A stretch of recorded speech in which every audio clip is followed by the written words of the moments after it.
dentro de todo lo que nosotros venimos viendo y construyendo, vamos a entrar en una parte que por eso dejaba a consideración el texto sobre la Inquisición en América, entendiendo cómo la misma contradicción eclesiástica surgida en Europa a través de los cismas que nosotros estuvimos desarrollando en clases anteriores, conllevaron también al mismo ejercicio del cuestionamiento del orden eclesiástico, ¿no? Un orden de jerarquías, por supuesto.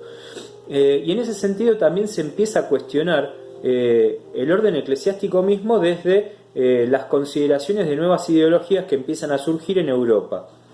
La América ya está conquistada, la América ya pasó a ser parte de un referendo en el cual las fuerzas de dominio por parte de las potencias habían utilizado de alguna manera las bulas papales para legitimar su predominio sobre estas tierras. Y en ese sentido debemos recordar que el caso de Cortés y el caso de Pizarro son muy particulares, ¿no? Por supuesto que esas conquistas los llevaron a ellos a también hacer, en detrimento, una fuerte función de gobernación sobre esas tierras conquistadas. La conquista, por supuesto, contaba con el aval de la evangelización, en parte en una medida inquisitoria que había tomado a España como el puntal de lanza, ¿sí? Yo ya di bastantes veces un punto de vista mediante el cual pretendo poner en cuestión que la Iglesia no toda funcionaba de la misma manera. Es decir, así como teníamos una Iglesia funcional a la conquista, también teníamos una Iglesia que opinaba de manera distinta y denunciaba todo lo que estaba ocurriendo en América con la esclavitud de los indios.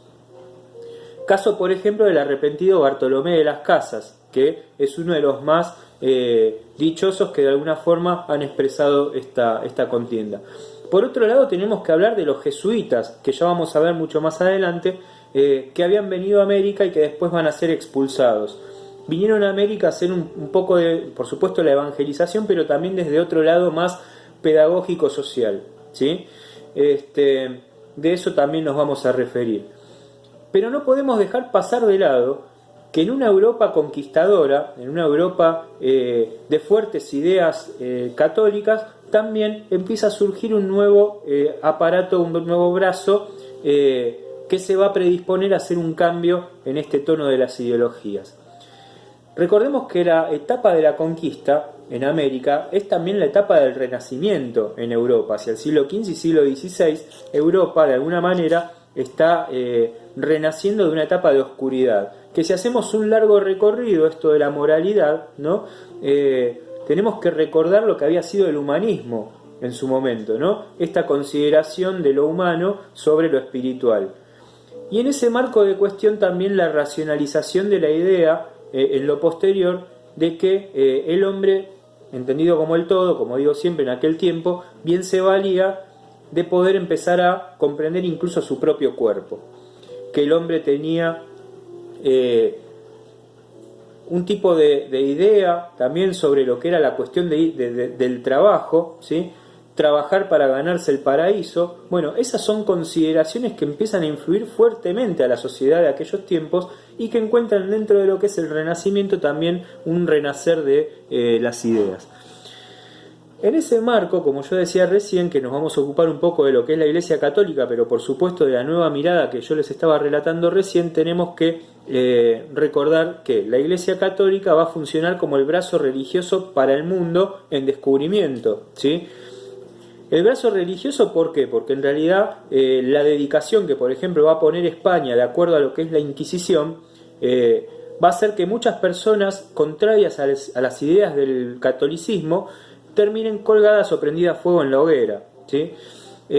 Hay un caso muy paradigmático, el de Savonarola, ¿sí? que es quien termina prendido fuego por el Papa Borgia. Borgia es quien le había concedido las bulas papales a España. Borgia era español, ahí venía una cuestión contradictoria, y el poder papal no estaba imbuido de lo que es hoy una cuestión más espiritualista o una cuestión más de armonía y equilibrio hacia lo religioso, sino que en aquel entonces, por ejemplo, Borgia tenía sendas amantes, hijos, ¿sí? Tenía tierras en España, si lo ponemos en comparación, que esto no se debe hacer, ¿no? Pero bueno, lo voy a hacer igual en la historia, comparamos a lo que es Borgia en aquellos tiempos con un Francisco jesuita que tenemos hoy como papa, nada que ver.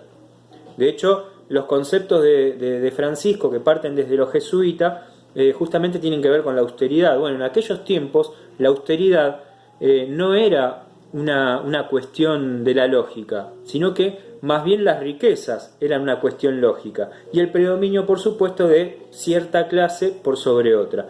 Lo que quería hacer Borgia básicamente con sus hijos, y que era lo que pretendía para su hijo César Borgia, era una dinastía de la rama del Vaticano. De hecho, él era descendiente, también era de sangre, de línea de sangre de vaticanos. Así que bueno, el brazo religioso en el mundo es un brazo religioso propietario, porque a la vez tiene tierras, feudal, ¿sí? En algún momento, que después se tiene que reconvertir, que tiene muchas riquezas y poder, que es la concentración que nosotros también vemos hoy en la actualidad, y que genera también una propia competencia con los reyes, que esto ya lo vimos justamente con Borgia, que es uno de los que va a liderar las guerras vaticanas contra, por ejemplo, los reyes de Nápoles.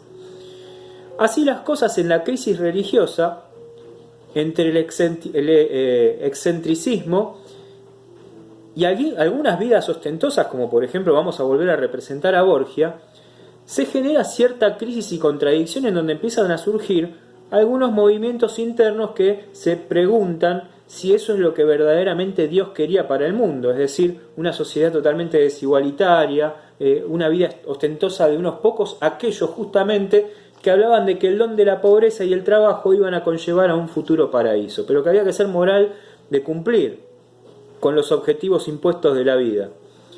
Entonces así se empieza a generar esa contradicción eclesiástica de la que yo hablaba y que va a llevar a la crisis del siglo XIV como una teoría de la suerte. Es decir, se reabre un mundo con esta contradicción eclesiástica que ya venía de acuerdo a lo que habían sido las crisis, como por ejemplo la del siglo XIV que nosotros ya habíamos hecho mención. Esa contradicción eclesiástica habla también de nepotismo, ¿sí? Que tiene que ver con los cargos a los familiares. Entonces se va a ver, por ejemplo, esto de un Borgia de repente representando en su hijo César algún cargo eclesiástico, pero a la vez en su otro hijo un don de mando militar, pero impuesto a dedo por un papa, ¿sí? Que desoye de alguna manera la liviandad de lo que es la vida, y eso hace que cambie, que su perspectiva no esté puesta en los pobres, sino más bien en la generación de nuevos canales de riquezas.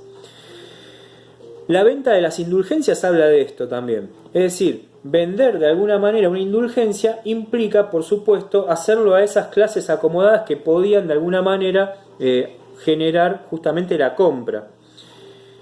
Y en sincronía con ello, la compra de esos cargos eclesiásticos. Por defecto, mientras los mendigos se quedaban afuera de la iglesia, los que ingresaban a la misma eran aquellos que tenían cierta clase acomodada. Y en ese contexto hay que representar también que el mendigo se quedaba pidiendo limosna en las escalinatas, pero casi que tenía vedado el ingreso. La nueva clase social es rechazada por no productiva, ¿sí? Porque estamos hablando de una clase social que evidentemente no solamente la eclesiástica, sino en general este dominio de pocos es sostenido por los de abajo, ¿sí? Que esto es una tradición de la historia. Recuerden ustedes cuando hablábamos de aquellos senadores que representaban a lo popular, ¿sí? En cuanto a lo que era el Imperio Romano, y en esa tensión que se generaba, esa tensión social, se ponía justamente el rechazo a esas clases no productivas sostenidas por los demás abajo. Entonces se produce la crisis de los tres órdenes, que son el clero, los nobles y los campesinos. El mundo se empieza a entender de otra manera. Así es como surge una denuncia a la deshonestidad, que tiene que ver directamente con la Reforma Protestante, imbuida por supuesto de Martín Lutero. Lutero, que después vamos a hacer una biopic, si se quiere, de su figura, es quien va a presentar 95 tesis que van a hablar justamente contrario a lo que la Iglesia está exponiendo. y que se va a enfocar también no solamente en los mandatos de la Biblia, sino en la cuestión de la suntuosidad y las riquezas que tiene el Vaticano y que deberían ser de un uso más igualitario. Entonces, como denuncia esta deshonestidad, lo que hace es, por ejemplo, negar las intermediaciones del Papa con el cielo. Es decir, el hombre bien se vale para poder de alguna manera también comunicarse con Dios. Entonces es una visión más humana. Cuestiona la autoridad del Papa en ese sentido. Cuestiona la venta de indulgencias, porque dice que cómo entonces el Papa, si no tiene un poder directo de Dios, ¿sí? Puede tener sí la posibilidad de vender la indulgencia. Cuestiona el purgatorio, ese espacio en el cual los seres humanos de alguna manera cuando se morían tenían que pasar por un purgatorio para poder ser enjuiciados y ver si de alguna manera van al cielo o al infierno. Bueno, Lutero lo cuestiona la suntuosidad, como decir, cuestiona el celibato, algo que se está cuestionando en la actualidad. Los curas, ¿deben ser célibes o deberían ya poder casarse? Bueno, Lutero ya lo cuestiona en ese momento. Y hace la traducción de las Biblias. ¿Por qué? Porque traducir las Biblias permitiría a las clases sociales más bajas alfabetizadas, porque no todos estaban alfabetizados, poder acceder a la palabra de Dios, ampliar la palabra de Dios para todos y todas los habitantes de la tierra. Y de esa manera que el mensaje llegue de una forma directa y sin intermediarios. Entonces cuestiona a esa figura del Papa, que no es que está cuestionando la figura del Papa actual, que esto quede claro. Cuestiona la figura de ese Papa de aquel momento, construido en un contorno, un conjunto de papas, cuestiona la autoridad de ese Papa porque entiende que no está adaptado a los tiempos y necesidades de ese momento en especial. Así es como de alguna manera Lutero va a empezar a desarrollar ese pensamiento y se van a empezar a apropiar otros espacios geográficos del mismo. Pero a la vez empiezan las persecuciones a estas personas que pensaban distinto, incluso al mismo Lutero, que ya vamos a ver qué pasa con él. Lutero va a ser excomulgado en 1520, pero a la vez se va a estar configurando en las antípodas del luteranismo la Liga Esmalcada, que van a ser algunos príncipes de grandes potencias y princesas, reinas, que con la Liga Esmalcada lo que van a hacer es defender también las ideas luteranas. Son príncipes que luchan incluso contra Carlos V. La Reforma Protestante fue la culminación de la separación de la figura del hombre sobre Dios. A partir de aquí el hombre intentará oponerse a una nueva forma de religión. Vamos a tener en la línea de tiempo distintas versiones, ¿sí?, de lo que es la cuestión luterana. En 1531 va a surgir la Liga Esmalcada, ¿sí? Y bueno, después va a surgir también la Paz de Habsburgo. En ese sentido, lo que hay que tener presente, mejor dicho, es lo siguiente, que es lo que tengo por acá. Antes de continuar, es conveniente resumir lo que se ha señalado. La naturaleza humana no es ni la suma total de impulsos innatos fijados por la biología, es decir, no es algo biológico, ¿sí? La naturaleza humana no es algo que se determina solo por una biología y una manera de actuar, una ley natural. El ser humano tiene que responder a ir a trabajar tempranito porque si no no se gana el cielo, que es lo que se pensaba en esta época. Entonces eso no está fijado por la biología, ni tampoco la sombra sin vida de formas culturales a las cuales se adapta de una manera uniforme y fácil. Es producto de la evolución humana, pero posee también ciertos mecanismos y leyes que le son inherentes. Es decir, el ser humano construido dentro de lo que es su propia evolución, en conjunto con otras personas y en conjunto con los contextos sociales que se viven, por ejemplo en este tiempo, un alto periodo de mendicidad y a la vez un periodo de fuerte ostentosidad por unos pocos, en un tiempo de contiendas bélicas, en un tiempo de conquista de nuevas tierras, el ser humano aparece como un ser humano que evoluciona con todo ese contexto. Entonces, es normal en ese momento no, pero es normal desde la actualidad, entender cómo surge así un movimiento protestante dentro de la misma Iglesia Católica que cuestiona justamente todo este tipo de autoridades. Eso es en parte la esencia del luteranismo. Próxima clase vamos a hablar un poquito más de la figura de quién fue Martín Lutero. Nos vemos.